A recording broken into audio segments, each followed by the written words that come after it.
Hey, how's everyone doing? Welcome to another edition of the Nonprofit Leadership Studio. Bob Sanborn here. We have a great guest this evening. We have Mike Graff. He's the CEO of American Air Liquide. And we're going to learn a little bit about leadership, comparing the for-profit and the nonprofit sector. So I'm really excited. Mike, thanks for being here and being our guest. Well, thanks for inviting me, Bob. It's good to be here. Yeah. So I'm going to ask you the same question that I ask a lot of people who sit in this seat. If you're doing the Mike Graff Guide to Great Leadership, what are some of the chapters? What are some of the real important things for you around leadership? So let me paint a picture of what I do and what the company is like. Yeah, that's to give good. you a sense. That's good. Yeah. Of what things go through my mind on a regular basis from a leadership standpoint. So Air Liquide is the largest industrial gas company in the world. We operate in 83 countries and we have 55,000 employees. And we basically serve or enable almost every industry that's out there. So the large commoditized industries of oil and gas, refining, chemicals, plastics, and steel, we supply their oxygen and their hydrogen needs for their reaction processes. We provide the nitrogen to make sure everything is safe. Whether they're operating and need it on a daily basis, or if there's a big hurricane, you need the nitrogen to make sure everything is safe. But we do a lot in foods. We do a lot in pharmaceuticals. We have got a very large electronics business. So we provide all the various gases you need to run the tools to produce the semiconductors, the memory chips, and even the photovoltaic type panels. And we also now produce a highly specialized line of chemicals because the current generation of semiconductors and memory chips and the coming generations have gotten so small that the transistors are literally smaller than a human cell. Wow. And the active layers are only a molecule thick. So you have to make sure they're made exactingly perfect or they're not going to work. Right. And so we supply those materials as well. We also do a lot in healthcare. We provide medical oxygen for hospitals. We provide highly purified nitrogen to preserve embryos and organs for transplant. And in 30 countries around the world, we provide in-home patient care. So respiratory needs for COPD patients, sleep apnea, infusion technologies for those that may be suffering from a nutritional need. They may need dialysis or whatever the case may be. This is all Air Liquide. This is all Air Liquide, okay? And we are very driven for technology and innovation. So we're at the heart of the space programs, both NASA and the European Space Agency.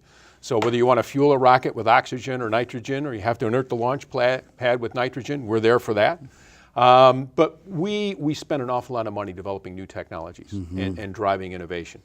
And so we think about sustainable energy, how to take almost any type of energy source in the world and convert it to some other energy source and do it in a sustainable way, recognizing environmental needs, recognizing the needs of any given country and that sort of thing.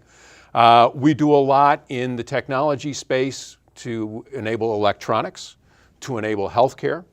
And to make sure that the health needs around the world can be met in a low-cost, friendly way. Yeah. And also to recognize that whether it's nutrition, whether it's education, whatever the case may be, that we can be a part of that.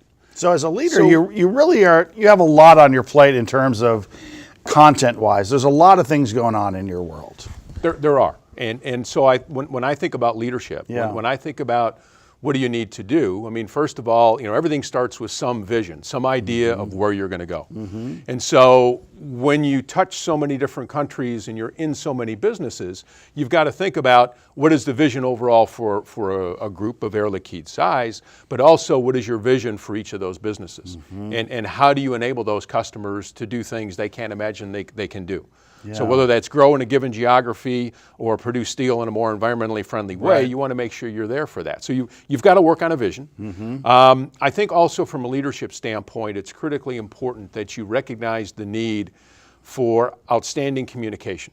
Communication skills are important at all levels of a company.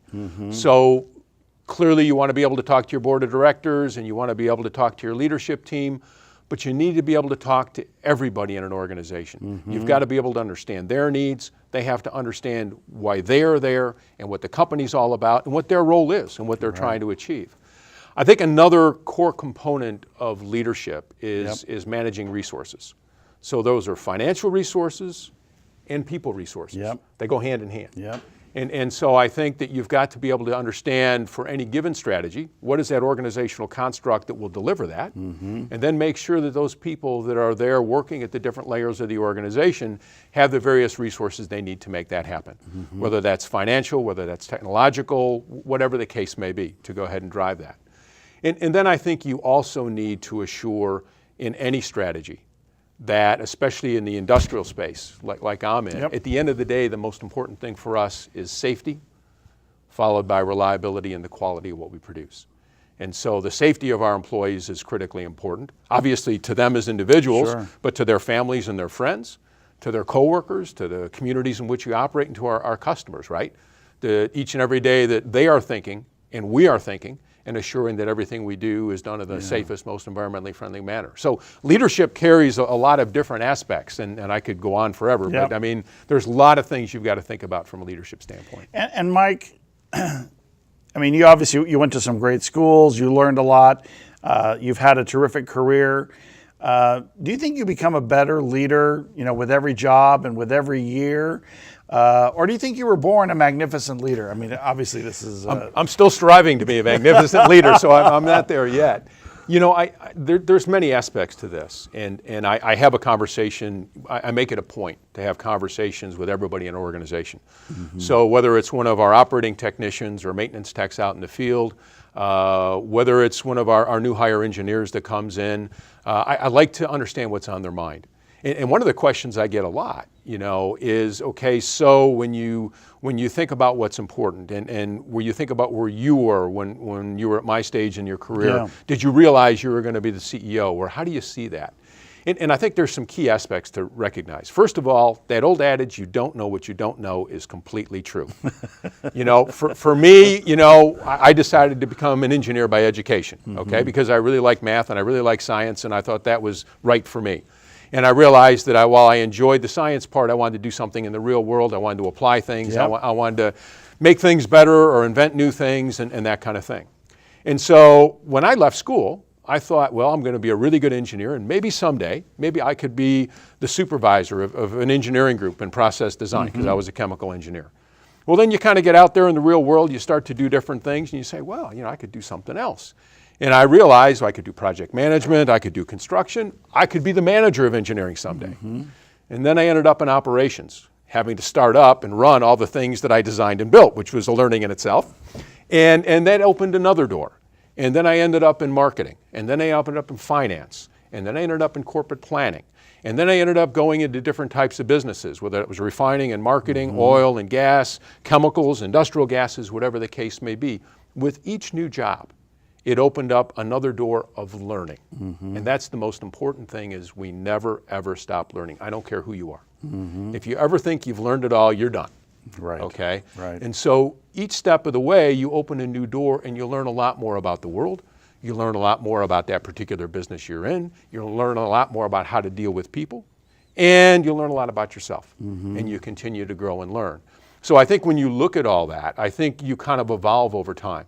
And I think that whether you're the CEO or you're someone that's just starting with an organization, or you're anywhere in any part of an organization, you've got to be learning. You've got to recognize you don't know what you don't know, so you reach out to learn from that. And you continue to aspire to get better. You take every opportunity you can to grow, and especially if you're early in your career, the more you can learn, the better. There's a lot of people that enter the workplace, and it's all about that aspiration of getting that next job and getting ahead, rather than understanding you need to learn a lot of different things. These opportunities will come, but right now, at that early stage of your career, is the time where you have that chance to move and go anywhere. Whether that's a geographic move, whether that's in a different business or a different function, you've got to learn everything you can learn, because you will apply that throughout your career. As a senior leader now, as a CEO, are there people that you bounce ideas off of? I mean, are there ways that you continue to be a better CEO? I mean, are there other CEOs that you know, buddies that you have, that you talk about leadership with, so that you can continue to hone your skills? There are, and I think that comes in lots of different ways. One is, I could be dealing with a customer or a supplier, and after we've had our meetings or whatever, maybe we go out for a bite to eat, we have a cup of coffee, whatever the case may be. And a lot of times the conversation does not stay on that particular subject of the day. Yeah. And it evolves into what you're doing from a safety standpoint. How are you developing your people? And you can kind of share ideas and learn from each other. There's industry organizations that I'm a part of. So something like the American Chemistry Council or the Industrial Oxygen Manufacturers Association, that groups of people to get together on a regular basis, and it's all about advocating that particular industry or that particular set of basic underpinnings for that organization. And people will share perspectives on the environment or on science or whatever the case may be, on leadership. And it's those kind of things that can happen in a conversation. But I think you also learn in a lot of other environments. If I sit on a nonprofit board and I meet other people and I see how they think about things and what they do, there's just so many different avenues. And I think the idea is, okay, whether you're internal or you're external, to find ways to learn from each other. And I mean, even internally, it's interesting. If I look at my own leadership team, each individual's got responsibilities for a certain geography or a certain business or a certain function. And when we sit around the leadership table, I tell them all, you wear 2 hats. Except for HR, they wear 3. and most of the individuals, they wear the hat of leadership for that particular business, that particular geography, that particular function. And we look to them to be the leaders of that and bring all that insight to the table and be able to drive the organization from that standpoint. But the other hat they wear is as a collective, because none of us, like as I said before, knows everything. And so you have to be able to have a collective dialogue that assures that we all learn from each other, we get all the right ideas on the table, we have that diversity of thought that's so important, so that as we make decisions, we're able to make decisions that make sense for everybody, and we take the optimal solution as we move forward. Now, HR wears the 3rd hat because they touch every part of the organization on a daily basis.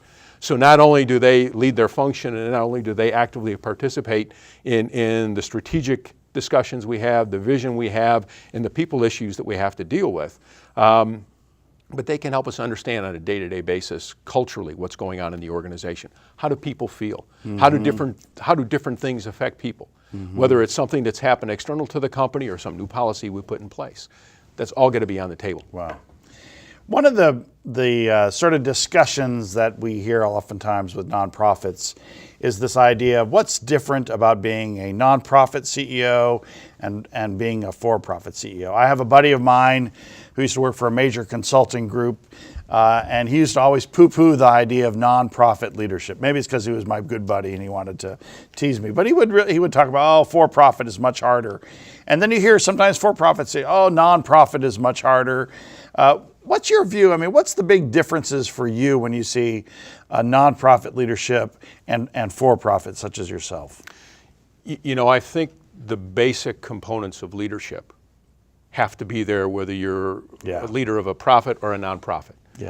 The ability to create and enable a vision, to have a strategy, to make sure you have the right resources, monetary and people, to make sure that you connect with those externally you need to connect with, and to make sure you are clear as to everybody's role in an organization, and help them understand what they're supposed to do, and help them understand when they've made that contribution that's so positive to the organization.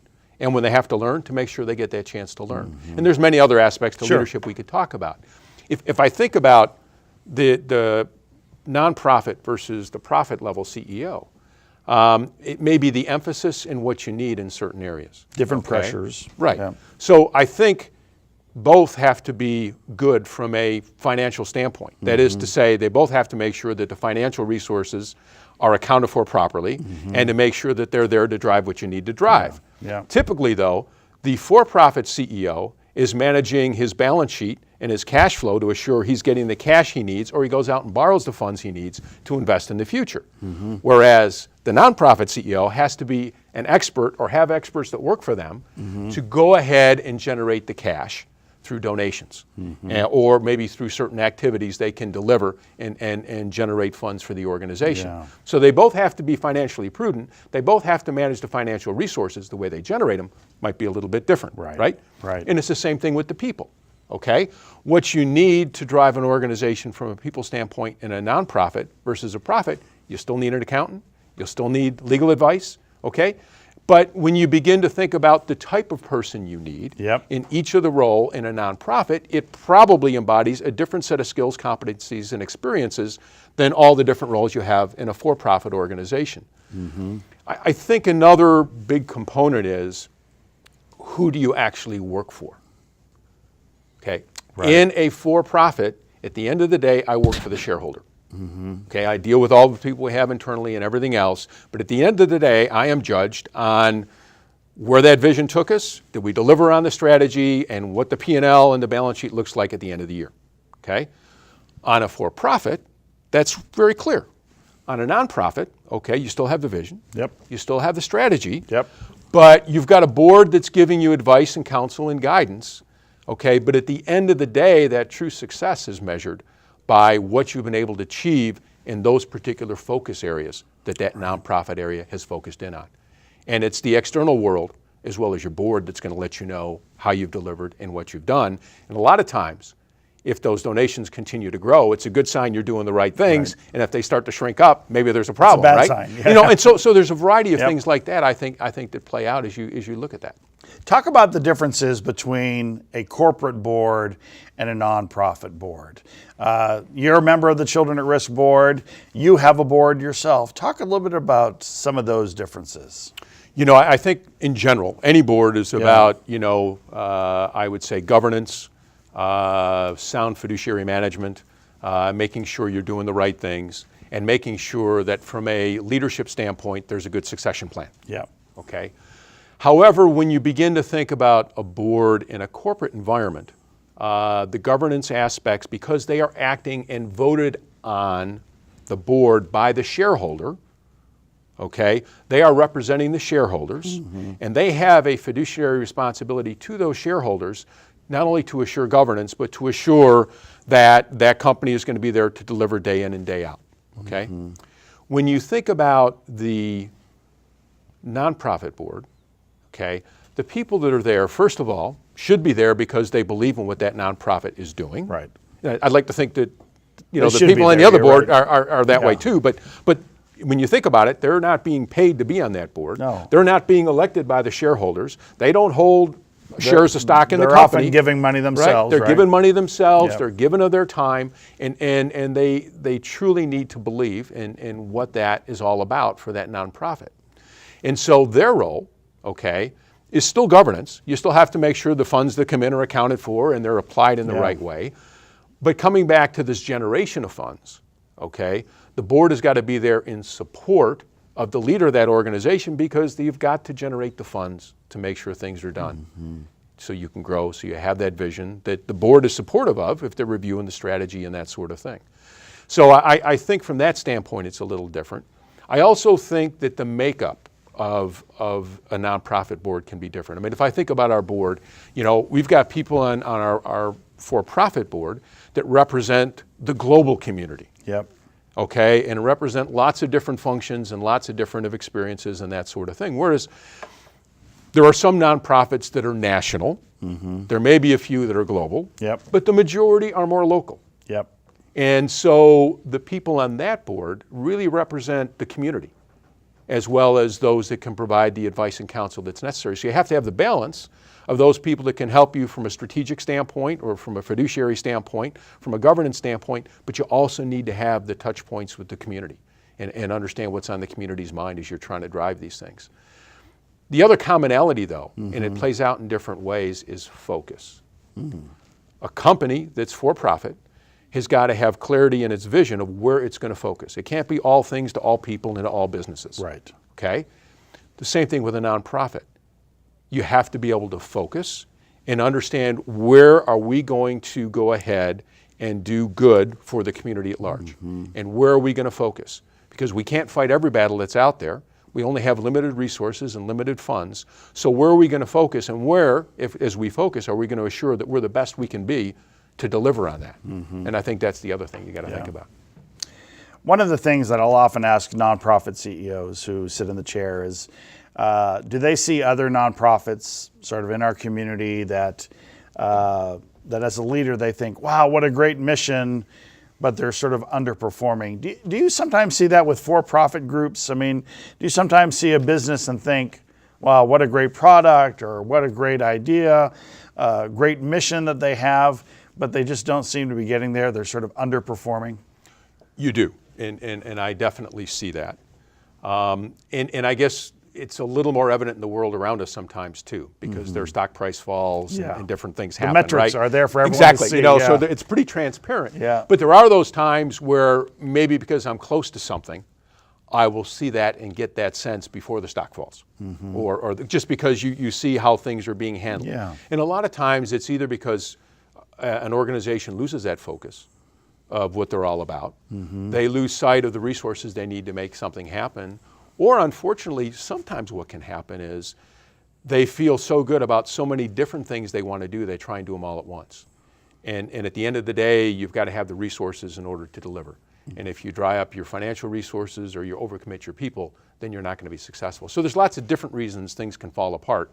The other thing is you've got to listen to your customers. If you don't have a customer-centric focus, you know, whether you're selling donuts, okay, or you're selling industrial gases, you got to be listening to your customer and know what's on their minds and what they need. Wow.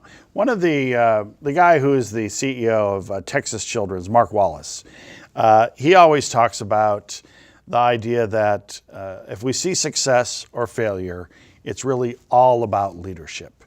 And do you feel like when you see a nonprofit or a for-profit, and some things can go wrong once in a while, but by and large, when you see the success or a failure of a group, is it all about leadership? I will see in schools as examples, if there's good superintendents and then, or in turn, a good principal, you see good stuff. When you see turnaround, it's because of that leadership. And when you see bad schools or in districts, it's all about leadership. Do you see the exact same thing, that it's all about leadership? I think it is all about leadership.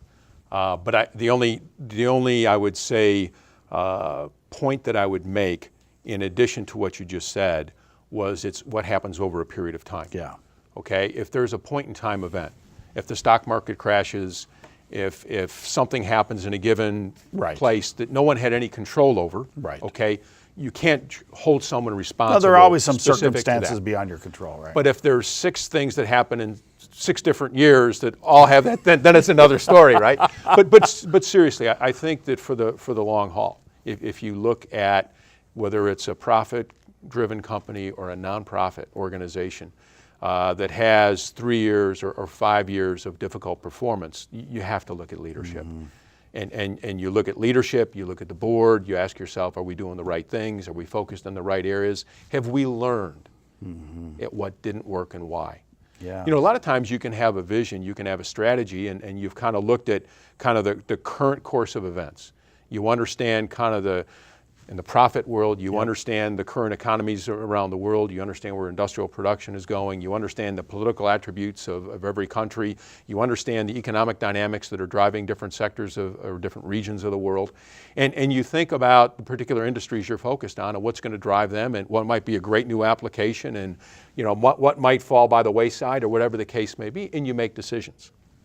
The problem is that it's almost like any forecast you make is wrong the day you make it, because the world continues to evolve and change. And so as a leader, whether you're in a profit or a nonprofit, as you develop that strategy, as you think about that vision, as you think about how you're going to commit resources, you have to reassess on a regular basis, is the world evolving the way I thought? And whether it is or it isn't, ask yourself, am I still doing the right things within the bounds of this particular strategy? Now, some people talk about scenarios. And rather than have just a strategy, they'll think about having 4 scenarios typically. If you only have 3, everybody always picks the middle one. So you have a variety of different scenarios, you know, so you can at least think about your strategy. And then you set a strategic course based on all the discussion you've had about the potential different scenarios that could be out there. And the benefit of that is, first of all, hopefully you get a more robust strategy. The added benefit of that is if the world evolves and changes dramatically very quickly, you've already thought about a number of different scenarios. And even if the world hasn't evolved or a particular situation hasn't evolved to exactly one of those scenarios, you've already gone through the mental gymnastics as a group, thinking about what you have to do. And I think you can react much more rapidly to contain the situation and then decide what you want to do. I want to ask a couple of questions from the advanced class. The first one I want to start, Nicole has a very interesting question around strategic planning and organizational culture. Can you sort of, managing people, can you create a strategic plan around that? And what do you guys do in regards to that? Sure. Well, I think first of all, I wouldn't separate strategy from organization. I'm a firm believer that when you develop a strategy, first of all, you kind of look at the world around you and you think about some of those things we thought about before. I've got this adage that you kind of get crazy and then you get focused and then you get real as you think about all this. I know, very technical. Okay, so that's good though. Crazy, focused, but real. The idea is to really think out of the box, to really think. Okay, and then you begin to focus in on those things you want, and then to make them real, you've got to think about, okay, so if this is really where we want to focus, what are we going to drive from a strategic standpoint? What do we need to develop? How are we going to go ahead and manage this? And the fourth component of all that is what organizational construct will drive that and make it happen. Because you can't just say, I've got this organization, so here's your new strategy. Right. Because the skills, the competencies, the way you manage are really driven by the strategy and where you're going to go, whether that's geographic strategy, whether that's functional strategy, whether that's the various businesses, like I talked about the number of businesses we have, and where you're going to have your focus. So I think that's the first component of that. And without a question, we work really hard to manage people in our organization from a strategic mindset. And once you understand what you need to have, or what you think you need to have from an organizational construct, the question is who should fill those roles? And what skills, what competencies, what experiences, what qualities and individuals do you need to have in order to make sure that you're successful?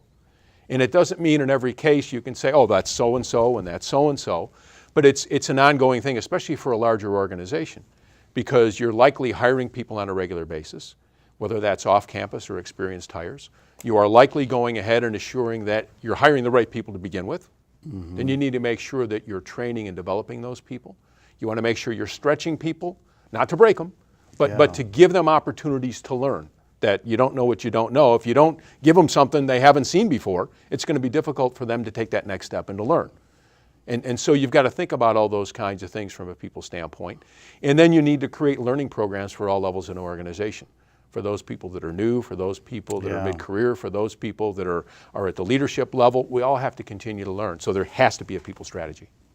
I'm going to need someone technically to get this computer going because it seemed to have stopped so we could get some tweets in.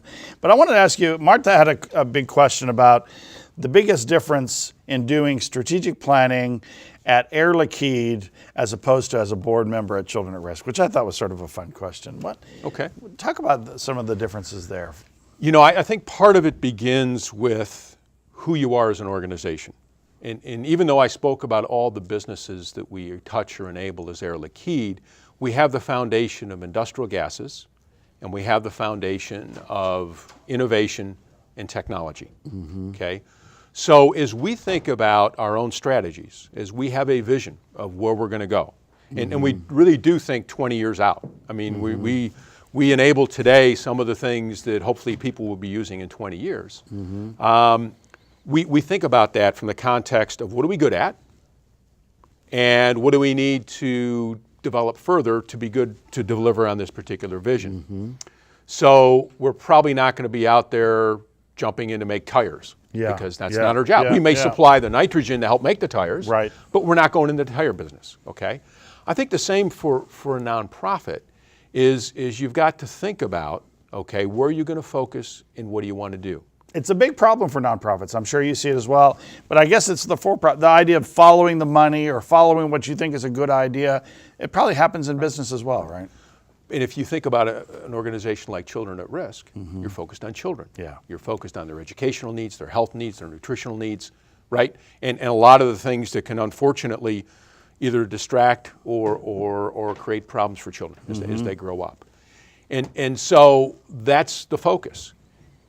And think about, we sit and have a strategy session, and all of a sudden we say, well, you know, we really want to focus on the elderly.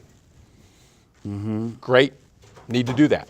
Okay, but would Children at Risk be right to change their focus on children to then go change and focus on something else? All good, altruistic behavior and everything else, but the organization is geared here. And in order for any organization to completely change who they are, to change their DNA, They either have to infuse new DNA, okay, in the corporate world, maybe you go out and acquire another company or you invest in something new, or you rethink how you're structured and what you're going to do.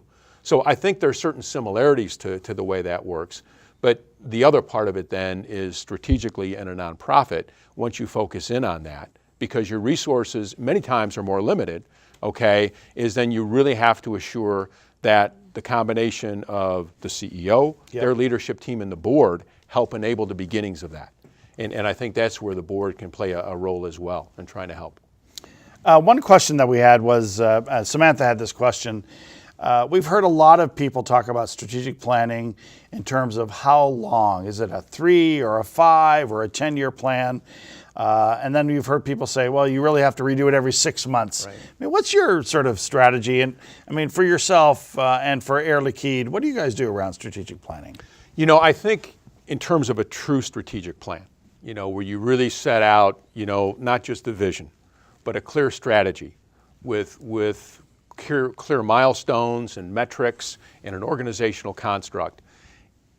In many places, it's harder to go beyond 5 years. It's hard to go beyond 5 years, okay? You can have a vision that goes out 20, that's fine, okay? Yeah. But in most circumstances, the world around you is going to change dramatically over the course of the next 20 years. I mean, when I first came to Houston in the early 80s, and I think it was a town of 800,000 people or something like that. What do we have now? Like, we got like 3.5, 4 million people, and the greater area around it's 7 million. So if I think about a nonprofit, how do you deal with that, right? Right. And I think that it's true that you can have a vision, and even in our case, the technologies we're developing are aligned with that vision 20 years out. Mm-hmm. But the actual tactics, the actual ability where the rubber meets the road to actually deliver what you need to deliver, it's pretty hard to go out much beyond 5 years, in my opinion. Yeah. Maybe for some, it's 3 years. Yeah. Maybe if you're in the software design business, it's 6 months. I mean, I don't know, okay? But every business and every entity can be a bit different in that regard. And so I think what you end up doing, and this is what we do, is we have a view for the next 5 years as to where we're going, what we're going to achieve, what we need to develop, what we're going to invest in, and those kinds of things, based on what we know today, in our view what the future is going to bring, aligned with our vision. And then every year, we will set a budget that starts with, okay, so where are we versus what we said we were going to do? How has the world evolved? Are we still on the right path? And if that's the case, then now we're going to resource the coming year and that sort of thing. And so you develop that kind of a construct and that kind of a concept. What's really clear, though, I believe, though, is that strategic planning, no matter how far out it is so necessary. So even if you plan for 5 years and things change in a year, it wasn't wasted time, right? I mean, the whole idea of planning, one of the questions that was in here was around, do you take time away to do strategic planning when you really have a lot of work to do? And the answer is you do. Of course. Yeah, it's so important to do this. You have to know where you're going. Yeah. It starts with a vision, but you have to know where you're going. Otherwise, you not only use an individual, but think about an organization of 10,000, 50,000, 100,000 people. Mm-hmm. They have to be aligned. They have to know where they're going to go. The people throughout that organization need to know what it's all about, where they're going, do they have the resources they need, and those kinds of things. And I think that things can change, the world can evolve, and so you've got to be quick to understand that and react accordingly.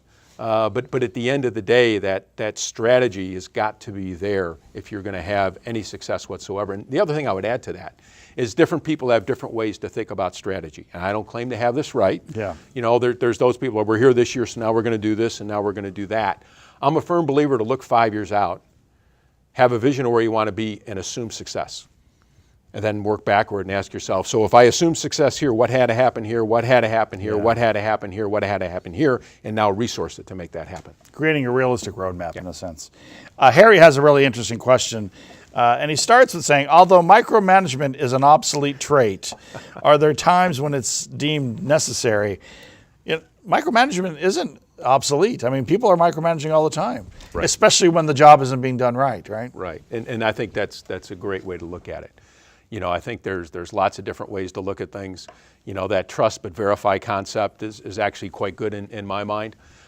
You want to make sure that if you've got if everybody understands the vision, it's clear what the strategy is, and it's clear from a tactical standpoint what it is they're supposed to deliver, okay? That you provide the necessary resources for that to occur, You set certain KPIs, milestones, measures, whatever the case may be, and you enable the organization to make that happen. And depending on circumstances, the level of micromanagement or the level of offhand kind of management style will evolve. Sometimes when someone is brand new in a role that they have never engaged in before, it's not necessarily micromanagement for micromanagement's sake. It's to make sure they're on the right path and they're doing the right things and those kinds of things. Yeah. And as they evolve, rather than make sure they're following the sidewalk, you're just trying to make sure they're somewhere on the road or they're somewhere on that path or whatever the case. And you want them to meander. You want them to learn by doing and see certain things. But early on, you want to make sure that they have the inherent grounding in things going on. It's interesting. In one of our offices, we had a manager who was fantastic. And if you and I were looking at how she worked, we would say, well, she's micromanaging. But everyone loved her and as a manager. And when she left and a new person took over who was sort of a laid-back person, everyone's like, well, this person doesn't care anymore. And it's not that they don't care. It's just that they're not micromanaging. Right. So sometimes people like the idea. They feel like it's a lot of special attention. Right. And I guess there's two other aspects to that. In a very difficult situation, especially when the foundation of the organization is challenged, whether it's because, in our case, from an economic difficulty in the outside world or because of something else that has occurred, it's natural for people to really focus inward and recognizing things happen you didn't expect to happen, to micromanage or get more focus on those kinds of things. If you've got, and we talked about this before, if you've got a situation where year after year after year, a particular business or a particular situation continues to get worse and worse, you're probably going to have more people looking at what's going on and those kinds of things. The point I would make, and I'm sure there's people of other opinions, I don't think any organization and any leader for that organization can be successful long-term if they only micromanage. Because I think what happens is you actually create a situation in an organization where they expect the micromanagement. Yeah. And first of all, it's a heavy burden. It is. Okay, because you always got somebody looking over your shoulder. And they begin to get to the point where they begin to think to themselves, well, it's only going to be second guessed anyway, so why should I spend as much time as I probably should developing it? Because they're only going to change their mind anyway or second guess it, whatever the case may be. Yep. Two very bad things happen long term. The first one is that leader that's micromanaging isn't looking to the future, and they're not doing the job they're supposed to be doing at their level because they think they're supposed to be doing everybody else's job. So the day-to-day may get a little more focused, the long term isn't getting the focus it needs. The other bad thing that happens is when that person leaves the organization, the rest of that organization is used to the micromanagement, and all of a sudden there's this void. That's right. And you got to overcome that. And they're used to somebody else telling them what to do, and that's not a good thing either. And you can't develop leaders from that kind of a mindset. Right. That's exactly right. Very good. Let's go to some of the tweeted questions. And a lot came in. I think we have something like 70 tweets here, Mike. So you're obviously pretty popular with the group here. Or I've said something that they really didn't like, so we'll see. Yeah, it could be they just hate you, right? So let's see. Monica had a question. So Monica wants to know, with a big company like Air Liquide, do you have a department or a staff that's specifically focused on managing the strategic plan, or is it something you sort of dole out to all the leadership? So it's kind of all the above. So Monica, we do have a part of the organization that is there to supply the necessary support structure to help develop a strategy as well as to track how we're doing with that strategy over time. But they themselves are not the font of all knowledge for what that strategy should be or whatever the case may be. They help facilitate its development, and they help us understand how we're doing as we try and manage it. We look for the entirety of the organization to supply input to a given strategy. I mean, you need to understand your markets, you need to understand your operations, you need to understand your technologies, you need to understand what your people resources can deliver and what you're going to do. You need to understand the outside world from an economic standpoint, a political standpoint, a risk standpoint. So there's lots of different inputs to a strategy. But you need people that can focus on that on a more of a full-time basis to help coalesce it and then to help track it over time. Esmeralda Jimenez has an interesting question. You're a CEO and you serve on a board. Which of the two do you find more difficult, to manage the executive director or the CEO, or your own board members as a CEO? Which do you find most? And I know it's very different. That's a really good question. And I think part of it is the role is different, okay? So if I think about being a board member and managing from a governance standpoint as a board, one of the things, and I'll admit that we talked about the differences between a profit and a nonprofit organization, and there's differences in the board. But if I think about my role, it's especially in a profit-based situation, it's about governance, it's about fiduciary responsibility, and it's about assuring there's the right succession for leadership. It's not about managing the organization. I'm not the adjunct general manager or the adjunct CEO for that organization, okay? We may discuss and help them think about their strategy and their vision, but at the end of the day, they have to deliver it. When I think about it in managing my own board, I'm the one that's supposed to deliver on everything. And so I go to them for, I would say, advice and counsel as I think about the world around us and our strategies and our vision. I certainly look to them to assure on the shareholders' behalf that we're doing the right things from a governance standpoint and a fiduciary standpoint. And I have to manage those that want to step in and manage the organization rather than fulfill those roles. And so it's a big difference in that. So even on a corporate board, you have people who want to manage. There's no doubt. Yeah. There are those that are on the board that used to have that role and they'd like to do it again. It's interesting because in the nonprofit world, we often talk about strong board members who think that, well, you need to do it my way.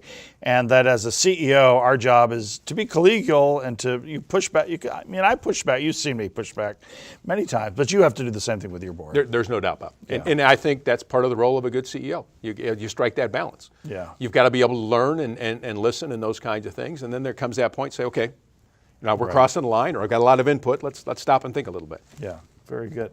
So, Liz Earhart had an interesting question. Have you always felt like a leader? And she mentions an article that said you never imagined being a CEO. How did you know, I could be? How did you know when you get to that point where, I could be a CEO? Did someone tell you, or did you just think it? I don't think anybody ever told me I could be a CEO. I think it's something that kind of evolved. I think it's something that over time. Were you a leader in school? Like in high school, were you a leader? I guess I held certain leadership roles or did things from a leadership standpoint. I wasn't a follow the crowd kind of a guy. Yep. If I thought it was the right thing to do, I did it. I didn't do it because everybody else was doing it. Right. And I think that part of it has to do with I would say your feeling about the decisions you're going to make, walking the talk, and those kinds of things as well. Yeah. When I was younger, growing up, I started mowing lawns when I was 8 years old, 10 years old. By the time I was 14, I had my work permit and you were one was of those working, guys, huh? And with some things happening family-wise and other things, I worked my way full-time through college. So, I studied chemical engineering, taking my 18 semester hours, every semester, and credit hours every semester, and I was working 40 hours a week and doing all that. So. I'd like to think some of that builds character, but regardless, it's just things that evolve over time. But it just evolved. I never said, okay, now I'm going to be the CEO. It's just the way things evolved, and I like it, not necessarily as the CEO, but I really enjoy growing a business. I enjoy dealing with all the complexities that we have to in the outside world. If you think about all those types of businesses I talked about, we have to understand what's going on in those. But most importantly, I love working with our people. I really, really do. Yeah. Whether it's our people dealing with our customers and those kinds of things. Think about 83 countries around the world. You get to interact with a lot of different cultures. That's a lot of fun. You like doing that too. I know you do. I do. Are your trips to Paris, the home office, is that the most fun? It can be fun, but a lot of times when I'm there, I'm not on vacation. I'm there to work. Right. So I might go out to a good place. restaurant or something like that, but I'm in meetings from 7:30, 8 o'clock in the morning till 8 o'clock at night and everything else. Aside from the restaurant, it could be Wichita. It could be. Although I'd never say that to everybody else on the Seine, right? Okay. So here's an interesting question. Aruna Davies says, you've been a board member of Lubrizol, the Chemical Council, and Children at Risk. Is there more or less fulfilling of any of those? I think each of them is very different. Yeah. And I think the perspective you have on each of those boards is different. What their focus and their function is different. And what you get out of that is different. So if I think about being on the board of Lubrizol, which we eventually sold to Berkshire Hathaway, and now I'm on the board of Westlake Chemical here in Houston, it's an opportunity for me to be with colleagues and peers in the business world, and to, I would say, learn from them, to be an active part of governance that I can learn from as well, and to give back to that particular organization. So it's a learning process for me. You'd like to think you give back as well, and it's good as well for my own personal development, okay? If I think about something like the American Chemistry Council, so this is more of an advocacy organization from an industry standpoint. So it's an aggregation of the largest chemical companies in the world, and basically the various CEOs of those organizations sit at that table. And we're not necessarily, while we may do business with each other as in terms of being a customer or a supplier or whatever the case may be, when we sit at that board table or at that executive committee table, it's all about advocating the industry. It's about assuring that people can understand, the thought leaders can understand what we do, how we manage ourselves, the good that we do in the world around us, and how our various products can be used to do good things. So it's about advocacy. And when I think about Children at Risk or another nonprofit board, it's about giving back to the community, in my mind, okay? So I'm still learning. I'm learning in a different way. I think as a member of the board, you learn how to interact with people you wouldn't typically interact with at a corporate board type setting. All very smart people, all very good people, but just different. And I think that you're in a position where the real reward is to see that organization, I would say, succeed. As the other boards, you want to see them succeed. But in this case, it's giving back to the community. It's giving back to a particular group that really needs help, like Children at Risk. I remember one of your first, I think we were having a board retreat, Mike, at Children at Risk, and there was some very active discussion going on, and it went on throughout the whole day. And then finally, near the end of the day, you sort of said something like, you brought it all together and like, well, we're going to all work together to solve this. And just like, and these are a bunch of CEOs, as you know, from a lot of different companies, but you were able to sort of rise above it all and sort of bring everything together, which was still something I think was fantastic. I want to ask a couple of final questions as we finish up. One is, when you look around Houston as a leader, Houston gets hit, people talk poorly about Houston. What do you see as sort of the great things about Houston as a city and the bad things about Houston? I think Houston has got a lot to offer. I talked about how it's grown over time. If you look at it, it's got to be one of the most international, if not the most international city in the country. I know everybody talks about New York and everything else, but when I look at the people in the city and I think about who's there and who you interact with and that sort of thing, we are truly a multicultural city. And I think for the vibrance and the breadth that brings, it's a real positive thing for the city of Houston. I think the city of Houston has always had kind of a can-do attitude about it. And maybe part of that's a reflection of the state, but Houston itself, it's always had this feel. I saw it every place I went, whether it's sitting on the board of Children at Risk or it's being out in the plants with the folks that are operating and managing our facilities. Whatever the case may be, people have this inherent, I can do this type attitude. I'm going to find a way to make this work. I'm going to find a way to make this happen. And it's always been a more friendly place. I truly believe you can walk down the street, you can walk down, and for the most part, if you say hello, somebody's going to say hello back. Okay, so I think there's lots of attributes. There's a lot of cultural things that have evolved in the city. If you like sports, if you like great restaurants, we both do. I know that. You can certainly find all those kinds of things as well. And I think from an educational standpoint, I think there's a tremendous amount of quality universities and places to go, even for trade schools and those kinds of things, depending on what an individual wants to study and what they want to do. And so I think there's a breadth of all that as well. I think some of our challenges is we've grown like that. I look at some of the things we have to deal with it for Children at Risk, to do the right things for children. And I worry that when I look at some of those types of issues that we have to deal with, that there's more to be done there for the city. I think that we've got to continue to drive an educational system that assures every child gets a chance. And we want to make sure that when we think about the social issues of the city, the breadth of the city and what it can offer, that we build on this can-do attitude, that we build on the resources and we focus in and do the right things. And I do have to admit that I worry sometimes when I drive down the street and I see some of those places I wish we didn't have, and I think about all the good things we have and how we've got to deal with some of those things as well. It's almost like the whole idea of us being this Wild West place in terms of expansion and go Right. and can do allows some of this other stuff that we Right. don't like to happen as Right. well. It's interesting. But I'll take the can do any day, right? I Exactly. mean, Exactly. It makes it a vibrant place. That comes from within. You can't teach Yeah, that. I know. It's wonderful. You mentioned restaurants. Your favorite restaurant in town? Oh, that's really tough because I like food. I like Capital Grill for steak. I like different, we love Mexican food, so we go lots of different places in that regard. But what I've learned, if I really want to find a good restaurant, I give you a call and you can point me in the right direction. I could try. I could only try. And then a final question. When they make the Mike Graff story in Hollywood, Mike, who do you want to play you? Well, God forbid they ever do that because it'll be a flop at the box office. So I don't all know. those chemical engineers will be lining up. So I don't know who that will be that actually plays the role. I've got a sense that I'm not sure if it's a current actor or if it's going to be someone from the past. It won't be John Wayne, but some persona there that can go ahead and demonstrate some of the, I would say, the can-do attitude and the can-do skills and some of the leadership. But somewhere in there's got to be a sprinkling of science, technology, and math. So we'll have to figure that part out.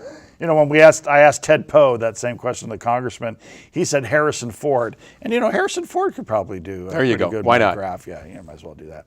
Mike, thank you so much for all that you do for our city, for your great leadership, and thanks for so much for being in the class today. You bet. Thank you, Bob. Always Nice good to be see here. you. Thank Very you. good. We will see you next time here in the Nonprofit Leadership Studio. Until then, keep up the good work. We'll see you soon.